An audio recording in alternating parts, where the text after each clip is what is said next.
Vous avez les photographeurs, soit vous avez la presse qui couvre à la fois la partie photo et la partie reportage, et ça ce sont plutôt les correspondants de guerre. Donc les correspondants de guerre avaient le casque presse et l'insigne correspondant de guerre, war correspondent.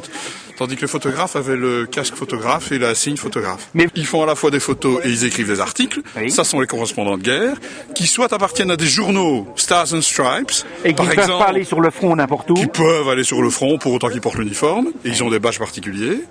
Donc soit vous avez ces gens-là qui font des reportages et qui appartiennent à un journal précis et donc ils ne portent pas de grade, soit vous avez des correspondants de guerre qui sont soldats. Ils ne se battent pas, ils font aussi des reportages, ils font des photos, mais eux ont un badge différent et peuvent porter un insigne de rang.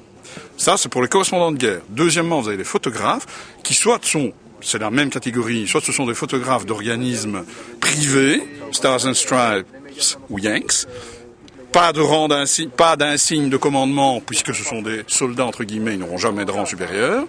Ou alors vous avez des official war photographers qui, eux, peuvent avoir un insigne de grade, mais qui font exactement la même chose, ils font des photos. Donc en fait, ce sont deux métiers différents. Je vais dire que le photographe, entre guillemets, a un job plus facile puisqu'il ne doit faire que des photos. Le correspondant de guerre, normalement, fait les deux. Mais en général, le correspondant de guerre fait ses articles. Il est aidé d'un caméraman et il y a un photographe. En fait, ce qu'il faut savoir, c'est que vous avez le Signal Corps, qui est une division particulière de l'armée américaine, et vous avez au sein de cette division, vous avez un département qui est le Pictorial Division, et ce département-là s'occupe de la partie cinéma, de la partie photo. Mais le Signal Corps en général s'occupe des communications.